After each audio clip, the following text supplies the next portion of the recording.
बात कनाडा की करने जा रहे हैं। देखिए, कनाडा के पीएम जस्टिन ट्रूडो की एक अफवाह खालिस्तानियों के लिए आफत बन गई है। जिस निज्जर हत्याकांड को ट्रूडो वोट बैंक के लिए सियासी हथियार बना रहे थे, वो खालिस्तानियों के नाश की वजह बन चुकी है। खालिस्तान का काउंटडाउन शुरू हो चुका है, क्योंकि खालिस्तानी गैंग पर मैराथन स्ट्राइक शुरू हो चुकी है। एक साथ नेटवर्क और नेक्सस तीनों पर चोट की जा रही है। एनआईए की टीम ने आज एक साथ 7 राज्यों और केंद्र शासित प्रदेशों में छापेमारी की।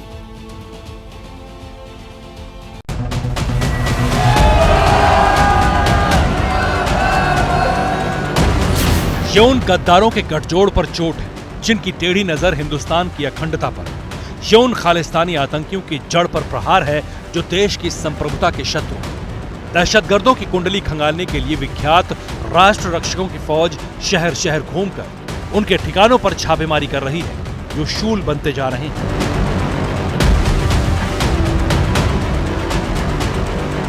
खालिस्तानी और गैंगस्टर्स के मॉड्यूल्स को बस्ट करने के लिए नेशनल इन्वेस्टिगेशन एजेंसी की टीमों ने अर्ली मॉर्निंग बहुत बड़ी रेड्स की, जो दूसरे मुल्कों में पलकर भारत के विरुद्ध युद्ध की साजिश रच रहे हैं, जो दुश्मन देशों के आतंकी एजेंसी के इशारों पर नाच रहे हैं।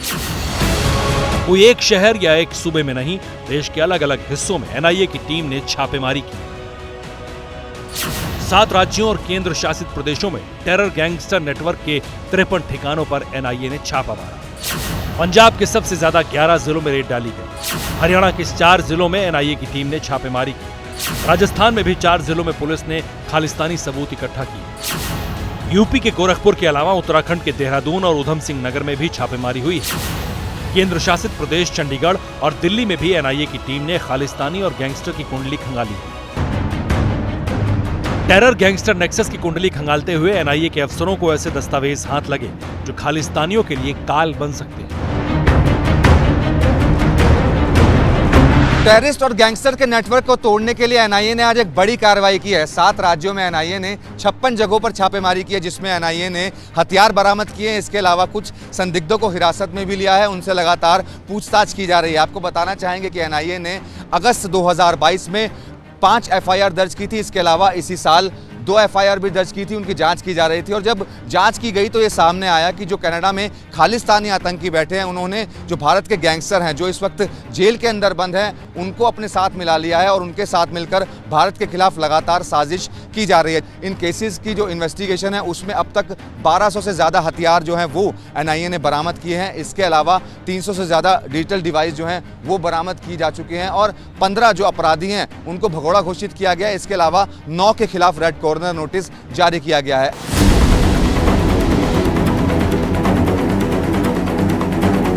खालिस्तानियों के खिलाफ एनआईए के एक्शन का ये नया एडिशन है। ये खालिस्तानी आतंकी गुरपतवंत पन्नू और गैंगस्टर लखबीर सिंह के ठिकानों पर छापेमारी का विस्तार है।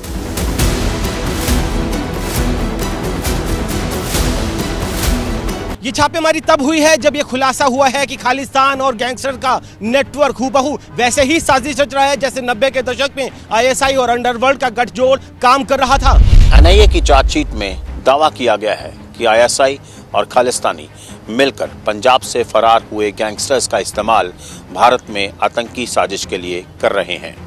चार्जशीट में बाकायदा लिखा है कि अर्शदीप डल्ला का आईएसआई के साथ संबंध है। फिरोजपुर में आतंकी अर्शदीप डल्ला के करीबी यूनुस उर्फ जोरा के घर पर छापेमारी हुई। पुलिस ने जोरा को गिरफ्तार किया।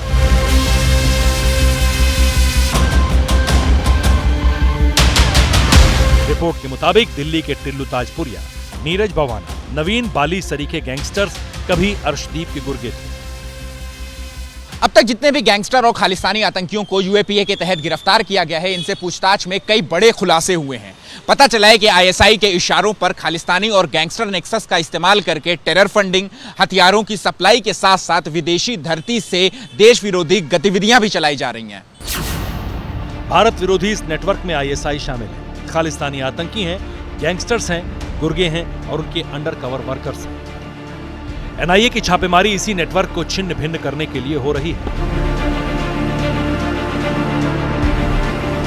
एनआईए सूत्रों की माने तो आईएसआई और खालिस्तानी आतंकी एक तरफ जहां गैंगस्टर और उसके गुर्गों के जरिए साजिश रचते हैं, तो वहीं दूसरी तरफ सोशल मीडिया को भी हथियार बना रहे हैं। सोशल मीडिया पर 30 से ज्यादा प्लेटफॉर्म हैं जहां ये साजिश रची जा रही है।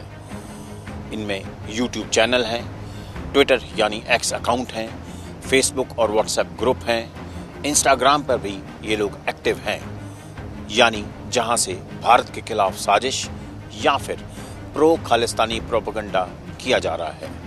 आईएसआई और खालिस्तानी मिलकर सोशल मीडिया पर कहां किस नाम से अफवाह की आंच पर जज्बातों को उबालने का षड्यंत्र कर रहे हैं, उसका पता जानिए जरा। यूट्यूब पर आज भी बोले सोनेहाल और खालिस्तान जिंदाबाद नाम का चैनल इस्लामाबाद से चलाया जा रहा है। एक्स पर जी खालिस्तान 786 नाम से अकाउंट कराची से ऑपरेट हो रहा था। व्हाट्सएप पर खालिस्तान जीतेगा नाम से ग्रुप बना हुआ था जो पाकिस्तान नंबर से ऑपरेट हो रहा था, जबकि इंस्टाग्राम पर खालिस्तान_प्राइड नाम से अकाउंट था जिसका आईपी एड्रेस भी पाकिस्तान का है। साजिश के इन अकाउंट्स के खिलाफ कार्रवाई की गई। यही वजह है कि कनाडा इंडिया विवाद में पाकिस्तान बेवजह कूद रहा है। एनआईए सूत्रों के मुताबिक विदेश में बैठे खालिस्तानी और गैंगस्टर्स ओवरग्राउंड वर्कर्स को हवाला चैनल से ड्रग्स और हथियार के लिए फंडिंग करवा रहे हैं। खालिस्तानियों की इस फंडिंग चेन को खत्म करने के लिए एनआईए ताबड़तोड़ एक्शन ले रही है। तो कनाडा में बैठे उग्रवादियों की बात है, उन लोगों के जो भी कॉन्टैक्ट हैं यहाँ पर, खास तौर से पंजाब में और दूसरे किसी राज्य में, उनको कॉन्ट्रैक्ट्स को के बारे में जानकारी हासिल करना, वो क्या करते हैं, उनकी कॉन्टैक्ट, उनके व्यवहार है वो, और दूसरा उसके एक्टिविटीज़ के बारे में, उन लोगों की एक्टिविटीज़ के बारे में जानकारी हासिल करते हैं। और जहाँ तक लगता है कि कोई एविडेंस इनके खिलाफ, उन पर्सन्स के खिलाफ एविडेंस आती है तो उनके यहाँ पर छापेमारी करके उनको पकड़ते हैं। और ये मकसद ये होता है एनआईए का कि क्यों उनको पकड़ते हैं कि उनसे ज़्यादा और जानकारी मिले।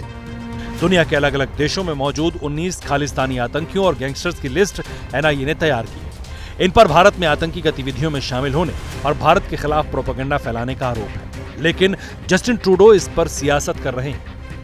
रिपोर्ट के मुताबिक एनआईए समेत दूसरी भारतीय एजेंसियों ने म्यूचुअल लीगल असिस्टेंट ट्रीटी के जरिए कनाडा में अपने समकक्षों के सामने बार बार ये मसला उठाया है, लेकिन कनाडा की जांच एजेंसियों ने कोई रेस्पॉन्स नहीं दिया।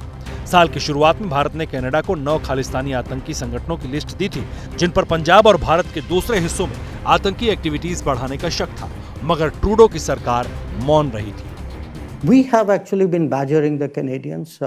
We have given them a lot of information about organized crime leadership, which operates out of Canada.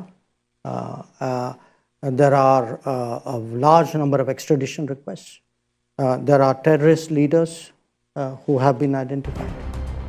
Canada में बैठे हिंदुस्तान के यही दुश्मन भारत के खिलाफ साजिश रच रहे हैं, ऑनलाइन प्रोपेगेंडा फैलाते हैं, कनाडा की सरजमी पर विरोध प्रदर्शन करते हैं, भारत विरोधी पोस्टर बैनर्स टांगते हैं। इसके लिए जो खर्च होता है उसका पूरा नेटवर्क चलता है। रिपोर्ट के मुताबिक इस फंडिंग में पाकिस्तानी खुफिया एजेंसी से लेकर के खालिस्तानी आतंकी तक शामिल हैं। खालिस्तानी सपोर्टर अलग अलग जगहों पर पैसा लगाते हैं। अर्शदीप डल्ला जैसे खालिस्तानी जमीन और बिल्डिंग में इन्वेस्ट करते हैं, ड्रग्स रैकेट चलाते हैं। खालिस्तानी आतंकी अपने अवैध साम्राज्य के विस्तार के लिए और भी कई जगह इन्वेस्ट करते हैं। एनआईए की चार्जशीट के मुताबिक वसूली और ड्रग तस्करी के अलावा इनके पास डोनेशन से पैसा आता है। ये शिपिंग बिजनेस और ऑनलाइन गैम्बलिंग में पैसा लगा रहे हैं।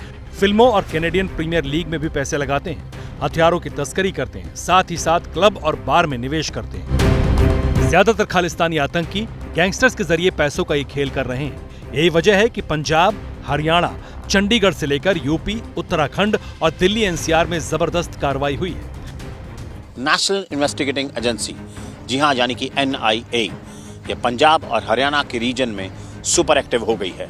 शनिवार को हमने देखा कि किस तरह most wanted Khalistani terrorist Gurpatwant Pannu की चंडीगढ़ की कोठी को सीज किया गया, अमृतसर में ज़मीन को कॉन्फिस्केट किया गया, उसके बाद लखवीर लंडा के एसोसिएट्स के लिए रेड्स हुए और अब बड़ी मात्रा में एनआईए ने रेड्स की पंजाब और हरियाणा में, और इसका मकसद सिर्फ यही है कि पूरे नेटवर्क को स्मैश करना।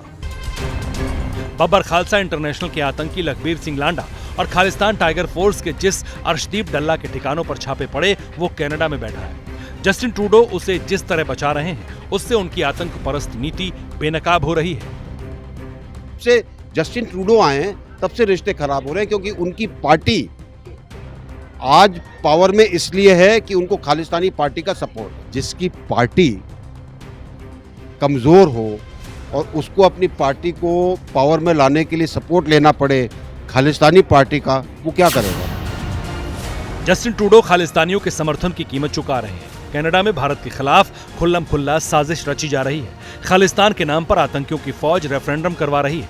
हिंदुस्तान के राष्ट्रध्वज का अपमान हो रहा है और जस्टिन ट्रूडो जिस तरह उसका मौन समर्थन कर रहे हैं वो उनकी आतंक परस्त नीति का विस्तार है। लेकिन हिंदुस्तान में उन्हीं आतंकियों और उनके गुर्गों पर चौतरफा चोट की जा रही है।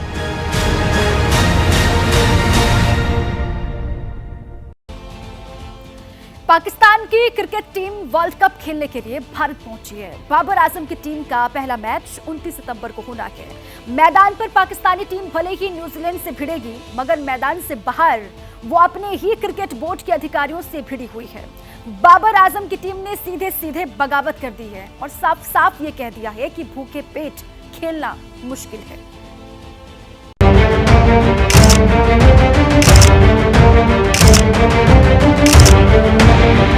एशिया कप में बुरी तरह पिटने के बाद क्रिकेट की वैश्विक लड़ाई लड़ने के लिए भारत में आई है पाकिस्तान की क्रिकेट टीम। करीब 10 साल बाद हिंदुस्तान आई पाकिस्तान की क्रिकेट टीम अंदर ही अंदर अपनों पर उभर रही। बाबर आजम की टीम अपने क्रिकेट बोर्ड के अधिकारियों के खिलाफ बगावत का बिगुल फूंक कर पहुंची। 4 महीनों से पाकिस्तान की टीम को ना तो उनकी तनख्वाहें मिली है जो माहाना रिटेनरशिप मिलती है, और ना ही पाकिस्तान के खिलाड़ियों को मैच फीस की मद में कोई पेमेंट की गई है। पाकिस्तान के खिलाड़ियों के उबलने की वजह है पैसा। बाबर आजम की टीम को 1-2 नहीं बल्कि 4 महीनों से 1 भी रुपया सैलरी नहीं मिली। मतलब ये मुफ्त में क्रिकेट खेल रहे हैं। हालांकि अब सैलरी के लिए अपने अधिकारियों से विद्रोह कर दिया। क्रिकेट की टीमें वर्ल्ड कप की तैयारियां कर रही हैं और पाकिस्तान की टीम इस वक्त एहतजाज कर रही है, प्रोटेस्ट। और प्रोटेस्ट किस चीज का? 4 महीनों से पाकिस्तान की टीम को ना तो उनकी तनख्वाहें मिली है जो माहाना रिटेनरशिप मिलती है, और ना ही पाकिस्तान के खिलाड़ियों को मैच फीस की मद में कोई पेमेंट की गई है। और इसकी बुनियादी वजह क्या है? इसकी बुनियादी वजह यह है कि अभी तक पाकिस्तान टीम का जो सेंट्रल कॉन्ट्रैक्ट है वो अभी तक साइन नहीं हो पाया। बाबर आजम और उनकी टीम के खिलाड़ियों ने साफ, सरल, स्पष्ट शब्दों में पीसीबी को कह दिया है कि विश्व कप मैच शुरू होने से पहले अगर उन्हें सैलरी नहीं दी गई तो ना तो टीम स्पॉन्सर का लोगो किट पर लगाएंगे और ना ही वर्ल्ड कप के किसी प्रमोशनल इवेंट में शिरकत करेंगे। अब समझिए कि पाकिस्तान के खिलाड़ियों की सैलरी का पूरा गणित क्या है। पाकिस्तान में एक कैटेगरी के क्रिकेटर को 45 लाख रुपए हर महीने देने का प्रस्ताव पास हुआ है, मगर 45 लाख रुपए की इस फीस पर इतना टैक्स लगा दिया जाता है कि उन्हें 27 से 28 लाख रुपए ही मिल पाते हैं। ये वजह है कि पाकिस्तान के खिलाड़ी इस एग्रीमेंट पर साइन नहीं कर रहे, लिहाजा उन्हें पैसे नहीं मिल रहे। एशिया कप शुरू होने से पहले पाकिस्तान क्रिकेट बोर्ड ने यकीन दिलाया था कि मसले को सुलझा लिया जाएगा, मगर अब तक वो मुद्दा अनसुलझा। पाकिस्तान के प्लेयर्स जो ऑफर्स आ रही हैं पाकिस्तान क्रिकेट बोर्ड की तरफ से उनको मानने के लिए तैयार नहीं है। हालांकि खबर यह आ रही थी कि पाकिस्तान क्रिकेट बोर्ड जो है वो बहुत कई गुना ज्यादा तनख्वाह बढ़ा के देने के लिए तैयार है, लेकिन अब पाकिस्तान के प्लेयर्स जो हैं बाबर आजम लेड टीम वो ऑफर भी मानने के लिए तैयार नहीं है और उन्होंने इनकार कर दिया है।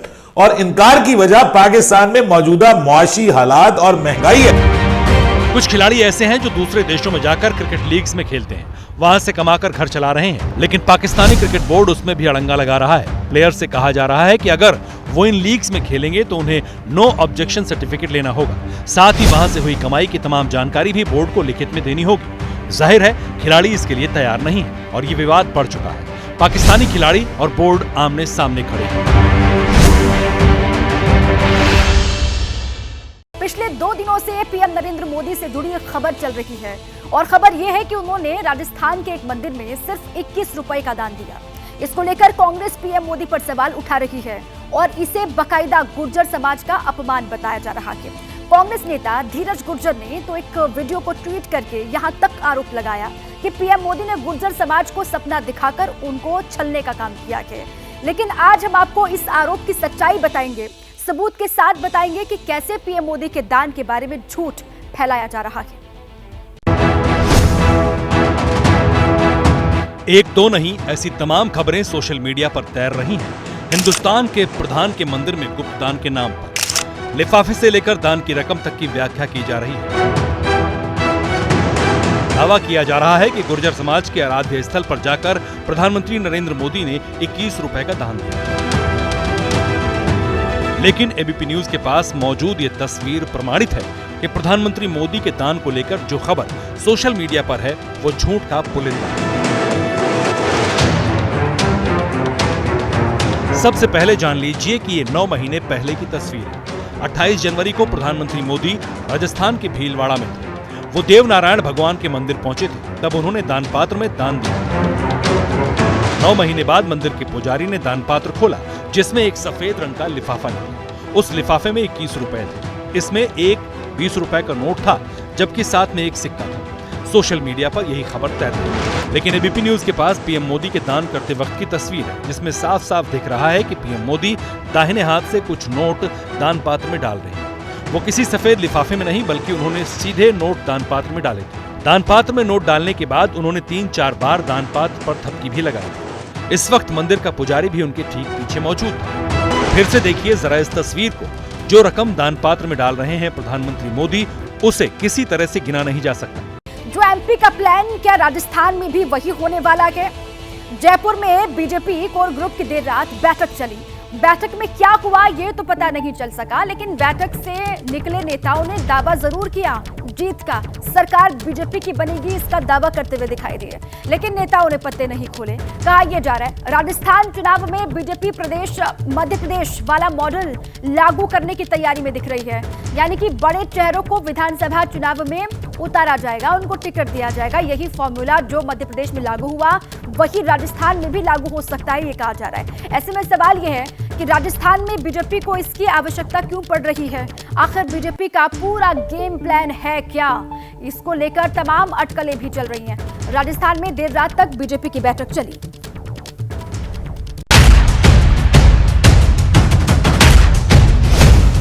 एमपी में हैवीवेट्स की फौज उतारी, क्या अब राजस्थान की बारी?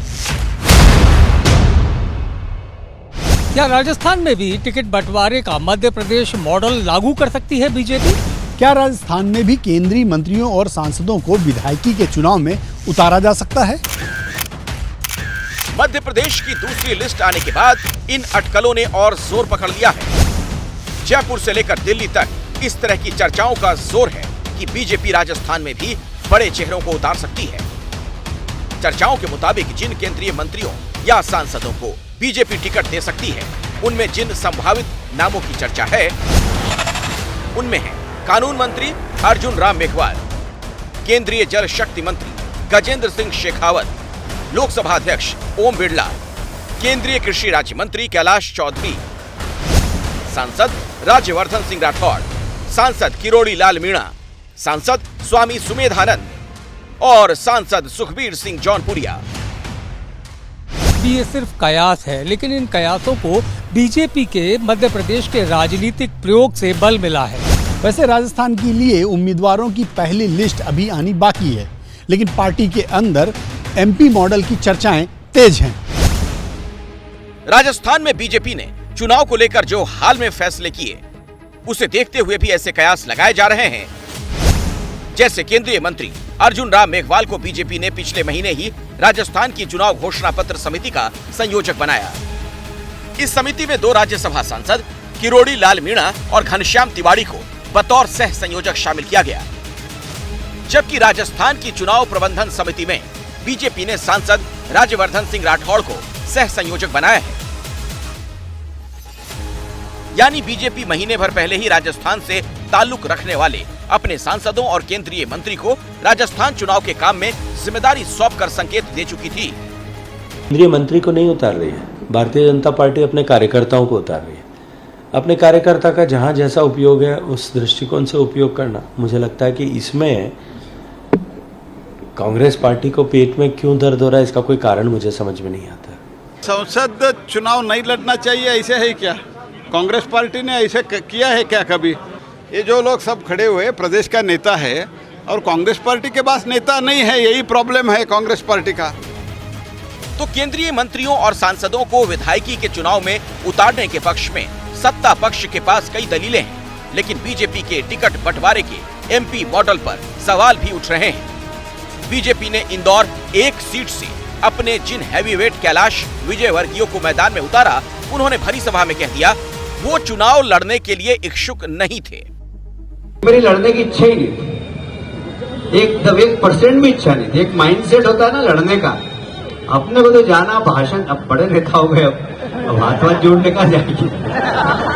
तो भाषण देना और निकल जाना, भाषण देना और निकल जाना, ये सोचा था हमने तो प्लान यही बनाया था कि रोज 8 सभा करनी है, 5 हेलीकॉप्टर से और 3 कार से, इस प्रकार रोज 8 सभा करनी है इस पूरे चुनाव में। और ऐसा प्लान भी बन गया था, पर आप जो सोचते वो होता क्या, भगवान की जो इच्छा होती वही होता है।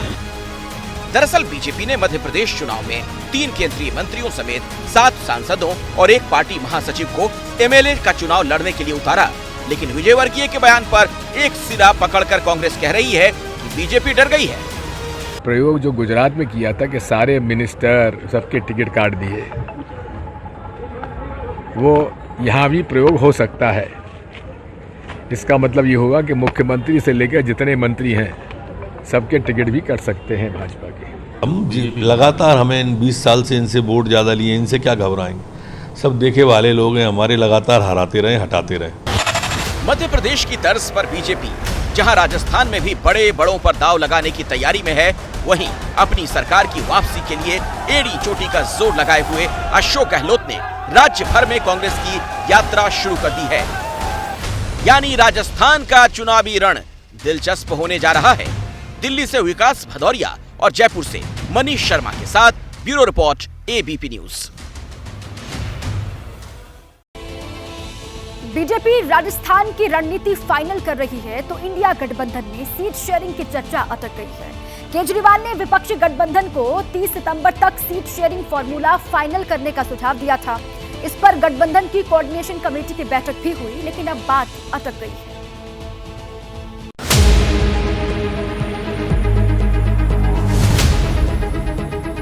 इंडिया अलायंस मोदी सरकार के पतन का कारण बनने वाला है। सीट शेयरिंग में कोई प्रॉब्लम नहीं। सीट शेयरिंग को लेके अब थोड़ी सी तो हमें शुरुआत करनी चाहिए। पूरी इंडिया में सीट शेयरिंग की बात चल रही है। भारतीय जनता पार्टी का सफाया होने के लिए सब एक है। किसी की किसी के साथ लड़ाई नहीं है।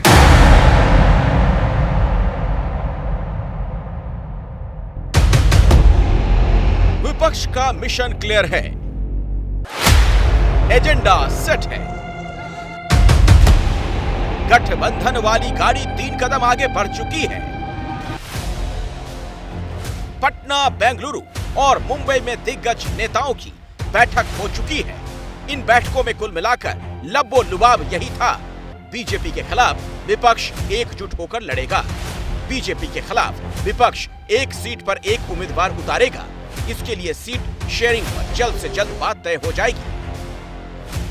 सीट शेयरिंग में कोई प्रॉब्लम नहीं, आपस में बातचीत हो चुकी है और इंटरनली बहुत जल्दी वो सब काम शुरू हो। हम लोगों ने तो तय कर लिया है, इसी महीने सब चीज तय कर लिया। जल्द से जल्द तमाम पार्टियां आपस में बैठकर जो मेंबर पार्टीज हैं वो सीट शेयरिंग पे चर्चा कर फैसला लेंगे। मुंबई में हुई इंडिया गठबंधन की बैठक में अरविंद केजरीवाल ने 30 सितंबर तक सीट शेयरिंग फॉर्मूले को तय कर लेने का सुझाव दिया था। केजरीवाल के सुझाव के बाद दिल्ली में 13 सितंबर को इंडिया गठबंधन कोऑर्डिनेशन कमेटी की बैठक हुई थी। इस बैठक को 14 दिन हो चुके हैं। सितंबर का महीना खत्म होने वाला है। ऐसे में सवाल ये, इंडिया गठबंधन में सीट शेयरिंग की बात कहां तक पहुंची? गठबंधन ने सीट शेयरिंग को लेकर आखिर हलचल क्यों नहीं दिखाई दे रही है? मोदी के खिलाफ एकजुटता का दावा करने वाले गठबंधन में सीट शेयरिंग पर एकजुटता नहीं है। सूत्रों के मुताबिक इंडिया गठबंधन में सीट शेयरिंग वाली चर्चा फिलहाल विधानसभा चुनाव तक टल गई है। सूत्रों का दावा है कि विधानसभा चुनाव के नतीजों के बाद गठबंधन में सीट शेयरिंग पर चर्चा आगे बढ़ेगी। दरअसल कई बैठकों के बाद भी विपक्षी गठबंधन में सीट शेयरिंग को लेकर के आपसी सहमति नहीं बन पा रही थी। दिल्ली, पंजाब और पश्चिम बंगाल जैसे राज्यों में गठबंधन को लेकर आपस में ही मतभेद था। पंजाब में आम आदमी पार्टी और कांग्रेस आमने सामने है। हैदराबाद में हुई कांग्रेस कार्य समिति की बैठक में पंजाब और दिल्ली यूनिट के नेताओं ने आप के साथ सीट शेयरिंग का विरोध किया। पंजाब में कांग्रेस और आम आदमी पार्टी के मतभेद दिन ब दिन और तीखे होते जा रहे हैं। 13 ਦੀਆਂ 13 सीटां कांग्रेस ने लड़नियां ने। मिनिमम 32 बंदे मौजूदा ਜਿਹੜੀ ਆਪ ਦੀ सरकार ਦੇ एमएलए ने मेरे नाल टच ने। दरअसल जिन 5 राज्यों में विधानसभा चुनाव हो रहे हैं उनमें छत्तीसगढ़, मध्य प्रदेश और राजस्थान में कांग्रेस और बीजेपी की सीधी टक्कर है। तेलंगाना में बीआरएस के खिलाफ कांग्रेस और बीजेपी दोनों की लड़ाई है। मिजोरम में भी कांग्रेस मुख्य विपक्षी दल है। कांग्रेस नेताओं को उम्मीद है कि विधानसभा चुनाव के बाद पार्टी मजबूत होगी। ऐसे में कांग्रेस की बार्गेनिंग कैपेसिटी ज्यादा होगी। ऐसे में कांग्रेस ज्यादा से ज्यादा लोकसभा सीटों पर दावा ठोक सकेगी। गैंगस्टर और खालिस्तानियों के देश विरोधी गठजोड़ पर एनआईए ने बड़ा प्रहार किया। देश के 5 राज्यों और 2 केंद्र शासित प्रदेशों में एनआईए ने विदेश में बैठे खालिस्तानियों और उनके इशारों पर ऑपरेट कर रहे गैंगस्टर के ठिकानों पर छापेमारी की। आखिर इस छापेमारी में क्या मिला, देखिए इस रिपोर्ट।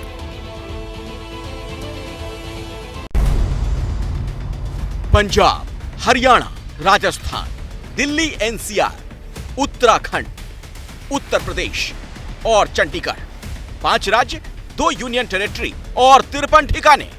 देश विरोधी गैंगस्टर खालिस्तानी नेक्सस के खिलाफ एनआईए ने फिर बड़ी कार्रवाई की है।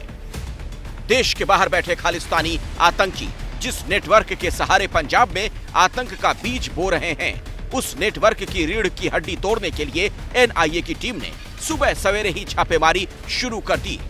एनआईए ने पंजाब में सबसे ज्यादा 30 ठिकानों पर, राजस्थान में 13, हरियाणा में 4, उत्तराखंड में 2 और दिल्ली, यूपी और चंडीगढ़ के 1-1 ठिकानों पर दबिश दी। एनआईए के रडार पर कनाडा से ऑपरेट कर रहे खालिस्तानी अर्श डल्ला, लॉरेंस बिश्नोई और बम्बिहा गैंग के शूटर थे। कनाडा में गैंगस्टर सुखदुल सिंह सुखा की हत्या के बाद बम्बिहा गैंग और आतंकी अर्श डल्ला के नेक्सस का राज सामने आ गया। बम्बिहा गैंग का मेंबर सुखा आतंकी डल्ला के लिए काम कर रहा था। एजेंसियों को पुख्ता इनपुट था कि कनाडा में बैठे खालिस्तानी पंजाब में एक्टिव गैंगस्टर के जरिए हिंसा की साजिश रच रहे हैं। गैंगस्टर्स और खालिस्तानियों का ये नेक्सस हिंसा के साथ ही ड्रग्स और हथियारों की तस्करी में भी शामिल है। इस गठजोड़ की कमर तोड़ने के लिए एनआईए ने पंजाब के फिरोजपुर, मोगा, बठिंडा, मानसा, फरीदकोट में आतंकियों के मददगारों की धरपकड़ की।